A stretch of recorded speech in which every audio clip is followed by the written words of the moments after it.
Língua portuguesa, leitura, livro C, lição 3, aula 1.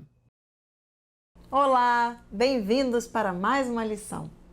Vocês sabem que eu moro perto da escola e venho caminhando para cá, não é? Em geral, eu venho pensando nas aulas, no que eu vou dizer, nos assuntos do dia. O cérebro da gente não para de funcionar nunca. Mas sabe que tem dias que eu me distraio e eu vou observando as coisas que vejo pelo caminho? E é muito divertido. Acontece cada coisa e a gente nem repara. Mas eu garanto que é divertido observar as casas, os prédios, o movimento dos carros, as pessoas, os animais e os acontecimentos. Acontece muita coisa. A gente passa e vê todo dia, mas nem vê. Fica lembrando o que vai falar na aula, fica pensando em outras coisas, mas não vê. Hoje eu observei a feira. Ela está sempre lá, 2 vezes por semana, no mesmo lugar. Mas hoje eu vi. Os mesmos feirantes, as mesmas barracas, levantam-se cedinho, chegam lá bem antes do sol aparecer, montam as suas barracas, colocam os produtos, os preços, já estão com o troco arrumado e agora é só esperar os primeiros fregueses, que também são os mesmos. Ou quase os mesmos. Chegam na mesma hora, compram as mesmas coisas, ou quase as mesmas coisas. Hoje tem tomate, seu Antônio? A abóbora está boa? Hoje eu queria comprar grão de bico, o senhor tem? E eu fiquei pensando, como é que cada feirante escolhe o que vai vender? Será que ele planta tudo aquilo que ele vende? Ele compra e revende? Será? Você já pensou nisso? E já pensou se não existisse o feirante? E por falar em feira... Leitura. E por falar em feira, qual será o tema da nossa lição? Almoço! A lição de hoje é sobre o almoço. E como você sabe disso, Alfa? Elementar, professora. Na última aula de leitura, nós terminamos a lição 2. Depois da lição 2, vem a lição 3. Eu olhei no sumário e vi o título da lição 3, Almoço, e vi que é uma receita. Eu também vi, e só espero que a gente faça essas receitas e possa provar para ver se é bom mesmo. Vocês fizeram muito bem. É muito bom chegar num lugar sabendo o que vai acontecer, vir preparado. A professora tem que preparar a aula, ela tem que saber exatamente o que vai acontecer. Mas os alunos também devem fazer isso? Isso ajuda a ir colocando as coisas no lugar. A vontade de comer também. Essa é outra história. Nosso alimento aqui são os textos, as ideias, as palavras. Mas a comida também é um assunto interessante. Eu vou começar fazendo uma pergunta. Quando eu falo café com pão, o que vocês pensam? Isso, café da manhã. Esse é um costume bem conhecido, não é? Mas será que todo mundo toma café e come pão logo de manhã? Pão, sim, a gente come. Café, só as pessoas grandes, os adultos. Arroz com feijão. Eu gosto, é o que mais tem na minha casa. É verdade. Na sua casa e em muitas casas.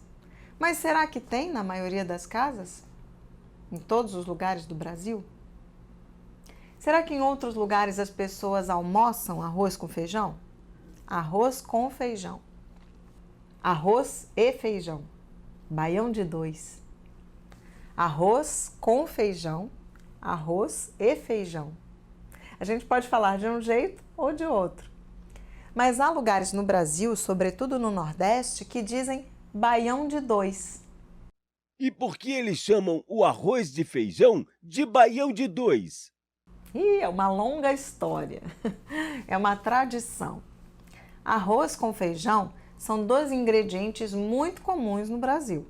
Em todo lugar, é um dos alimentos mais fáceis de encontrar. Abidão, que moda é essa? Deixa a trempia cula. Homem não vai na cozinha, que é lugar só de mulher. Vou juntar feijão de corda numa panela de arroz. Abidão, vai já pra sala, que hoje tem baião de dois. A palavra baião vem dessa música que acabamos de ouvir. É uma dança típica do Nordeste, é do Ceará. A dança veio da África, onde tem os nomes de lundu baiano, baião, lundu e baiano. O baiano virou baião. Há muitas histórias sobre o baião de dois. Tem a ver com o modo de preparo. Muita gente usa o resto do feijão de um dia para misturar com o arroz do outro dia. Tudo tem sua história, não é mesmo? Até o arroz com feijão, que é a comida mais típica do Brasil, a mais comum, é a comida do dia a dia de muita gente. Ao pé da letra. Arroz com feijão. Arroz com feijão também é uma expressão. Sabe o que ela quer dizer? Não sei. Não sei. Vou dar uma dica. É a comida do dia a dia de muita gente. Bingo! Entendi. Arroz com feijão. Uma coisa comum. Isso mesmo. É uma coisa comum. Nós também falamos, uma coisa trivial. Trivial, variado. Falou difícil. Não é nada difícil para quem conhece as palavras e expressões. Trivial significa comum. Uma coisa trivial, uma coisa à toa. Trivial variado. O arroz com feijão não é feito igualzinho em todo lugar. Tem gente que mistura carne de charque. Outros colocam outros temperos. Uns comem com feijão roxinho, outros com feijão preto. É o mesmo arroz com feijão, só que é o trivial variado. Arroz com feijão é um prato bem brasileiro. Também é comum em outros países da América Latina. A América Latina é essa parte do mundo onde nós vivemos. É uma parte do continente americano. É uma parte da América do Sul. Que confusão, professora! Continente americano, América do Sul, América Latina. São três palavras parecidas, mas são coisas diferentes. América é tudo, toda essa parte do mundo.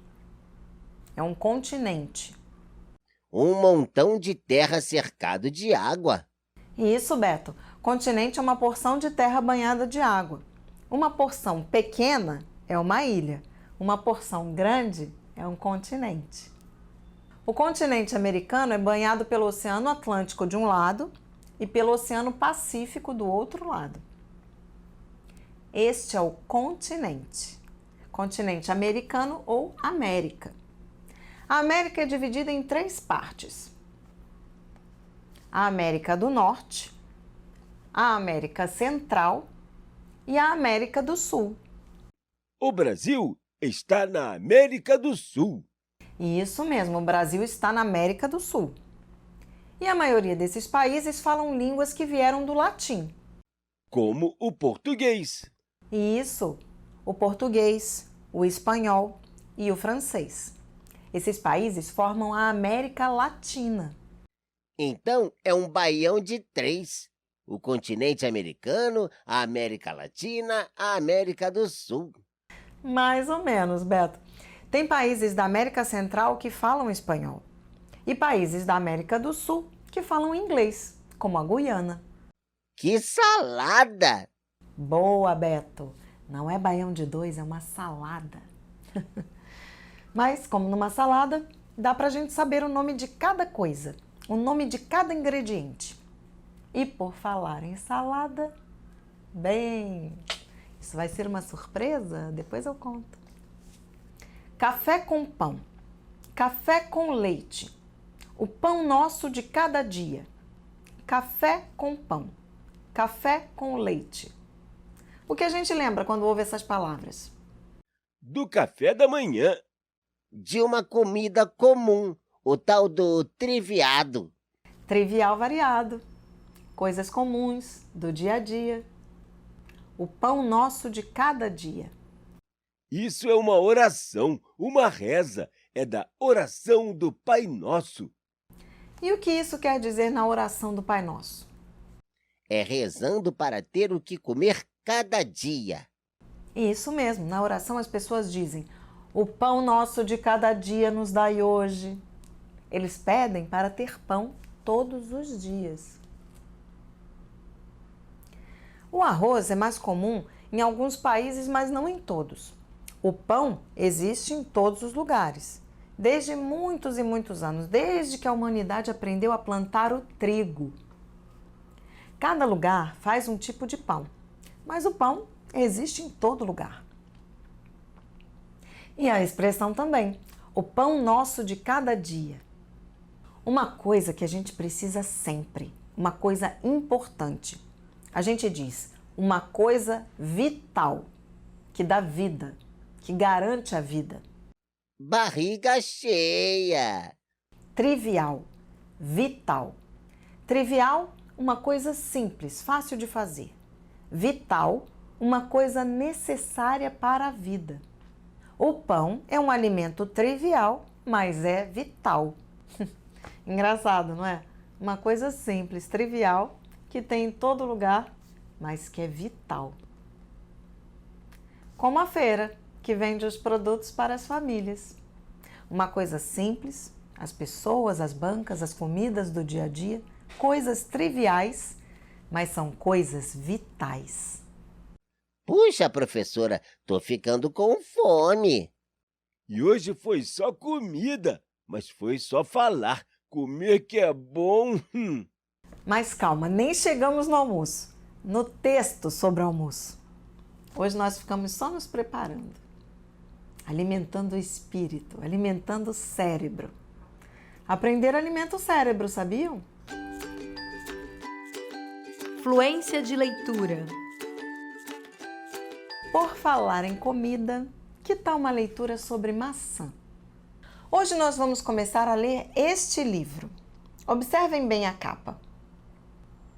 Sobre o que será esse texto? Observem o título. Uma maçã, um cavalo e uma confusão daquelas. Oba, confusão! Deve ser uma história legal. Mas esse pessoal perto do cavalo tá parecendo que é briga feia. Parece que são soldados. Deve ser uma confusão brava. Olha, Alfa, a maçã parece brilhante, dourada. Será uma maçã de ouro? Será que é uma confusão por causa da maçã? Essa história é muito conhecida. Ela tem muitos anos. É um mito. Ninguém sabe se aconteceu assim mesmo. Vocês já conhecem vários mitos, não é mesmo? Esse é mais um. Eu vou ler esse resumo que vai nos ajudar a entender melhor o texto. Os 100 livros da coleção Leitura para o Ensino Fundamental 1 estão organizados em 5 áreas: artes, ciências, geografia, história e literatura. Há 4 séries temáticas para cada área, com 5 livros cada, um livro para cada ano escolar. Os números 1 a 5 se referem tanto ao ano em que os conteúdos começam a ser apresentados, quanto ao nível de complexidade de leitura. O livro Uma Maçã, um Cavalo e uma Confusão daquelas faz parte da coleção de leitura Mitos. O ponto de partida é uma festa de casamento lá na Grécia. Você vai conhecer deuses com suas virtudes, mas também com seus defeitos. E mais uma vez, tudo começa com uma maçã. A história é muito interessante. Tem vários personagens. Prestem atenção na história. Prestem atenção no texto. Esse texto foi escrito por Luísa Gaspari. Prestem atenção nas ilustrações. Esse texto foi ilustrado por Guto Lins. Mas prestem atenção também na maneira como eu leio. Uma maçã, um cavalo e uma confusão daquelas.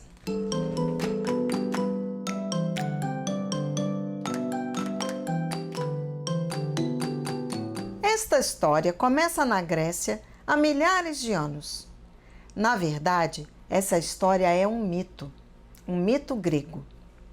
Os mitos gregos contam aventuras de deuses que se parecem muito com os seres humanos e até convivem com eles. Este mito começa assim. Era uma festa de casamento, uma festa daquelas. Todos os deuses foram convidados, menos um. Aliás, menos uma.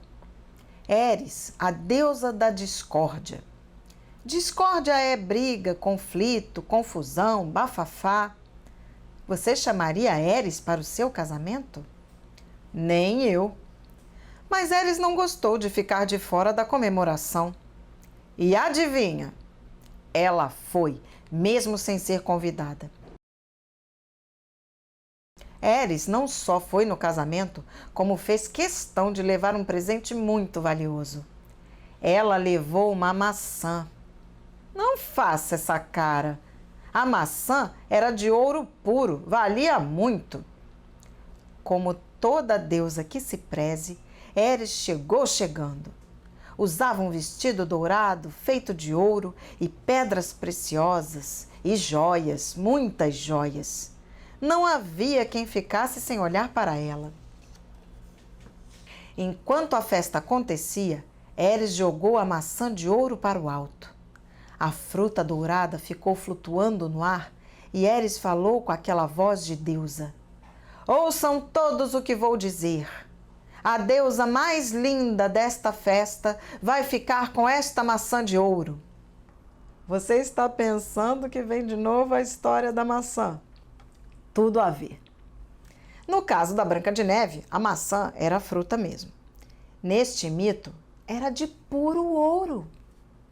Ouro, você sabe, chama a atenção de todo mundo.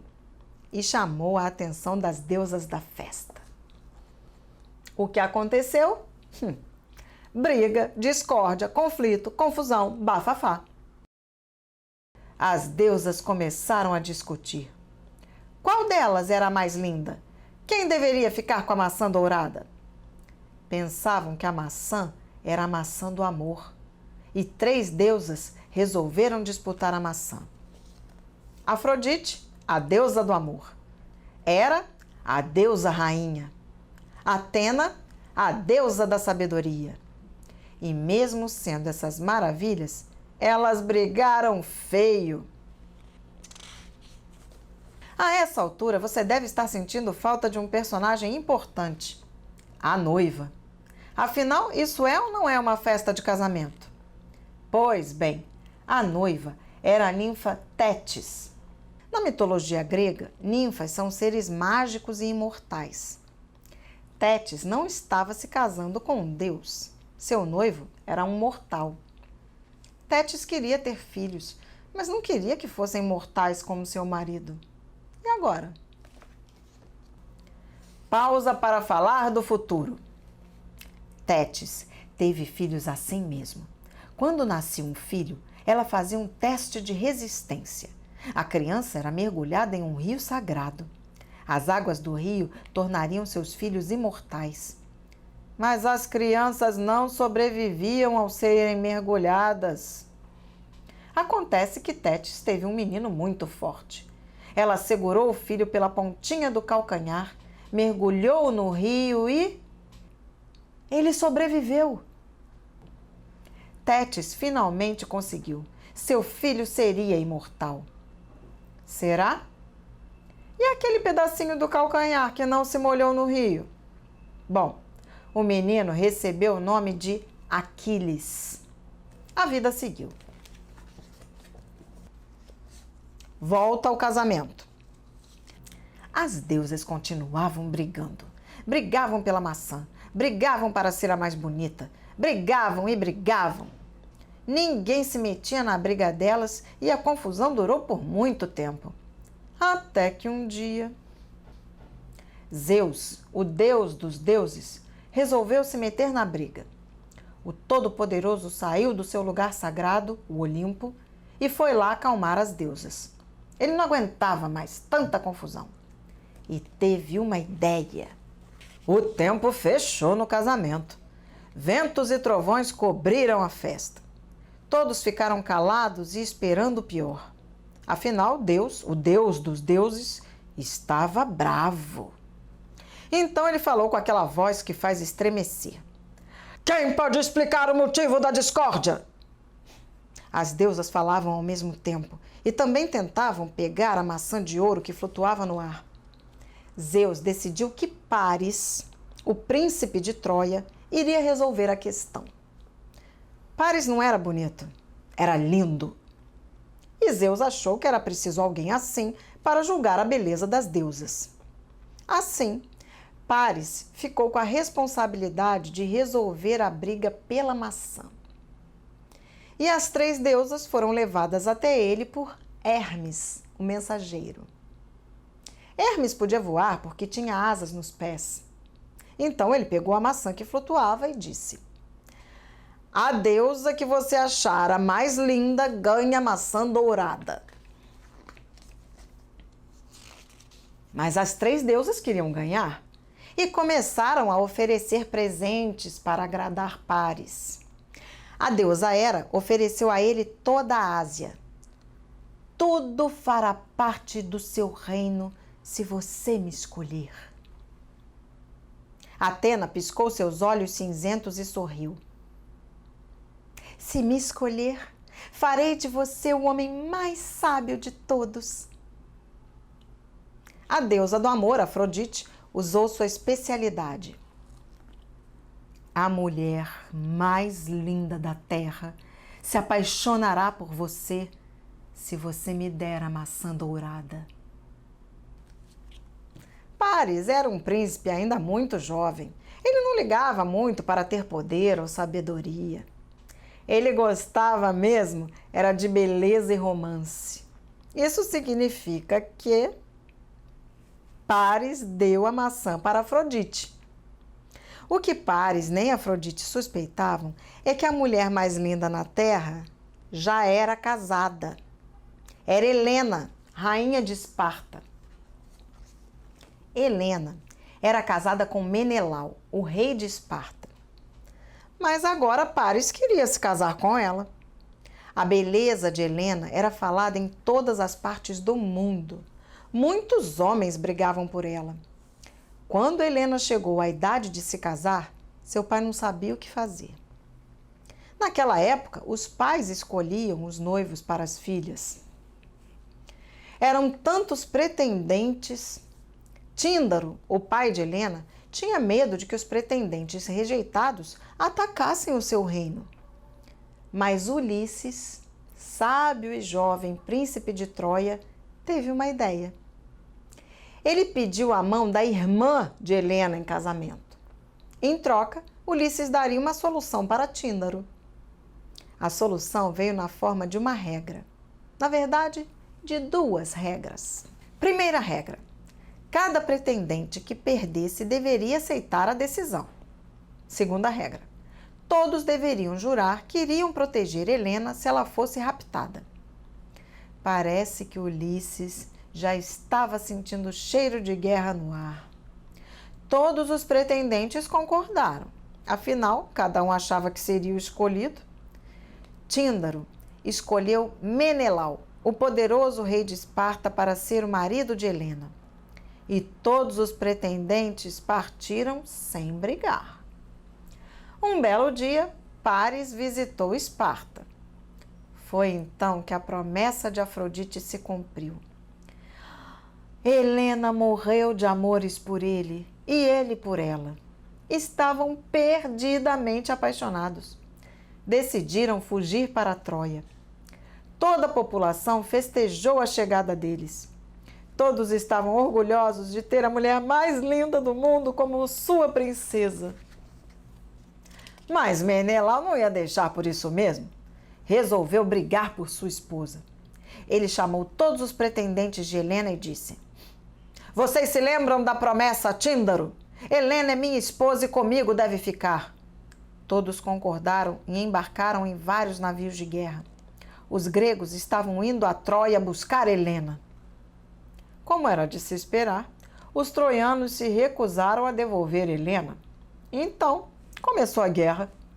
De um lado os gregos, de outro os troianos.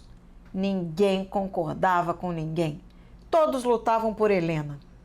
Os deuses assistiam a tudo com muito interesse. Uns ajudavam os gregos, outros ajudavam os troianos. Hera, que nunca perdoou Paris por não tê-lo escolhido, ajudou os gregos. Atena era protetora de Troia, mas também estava brava com Paris, e foi mais uma a ajudar os gregos. Ares, o deus da guerra, não tinha lado. Ficava observando e ajudava o lado que estivesse em vantagem. Até a própria deusa Afrodite, que incentivou Paris a escolher Helena, entrou no campo de batalha. A guerra se estendeu por 10 longos anos. Do lado dos gregos apareceu Aquiles. Quem se lembra dele? O filho da ninfa que o mergulhou no rio de águas mágicas? Pois é, Aquiles, filho de Tétis, tinha crescido. Era um homem forte, muito destemido e habilidoso, um verdadeiro deus grego. Durante a batalha, Paris, todo lindo, também lutou. Ele usava um arco com flechas envenenadas. Quando viu Aquiles, Paris atirou. Dizem que a mão do deus Apolo guiou a flecha de Paris. Sabe onde ela foi parar? No calcanhar de Aquiles. Vamos parar por aqui. Amanhã a gente continua.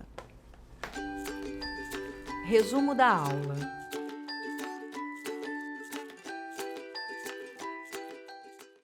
Puxa, professora, hoje a gente nem viu o tempo passar. Foi conversa pra cá, deusa pra lá. Até que rimou. Tempo passar, conversa pra cá, conversa pra lá. Você tá virando poeta, Alfa?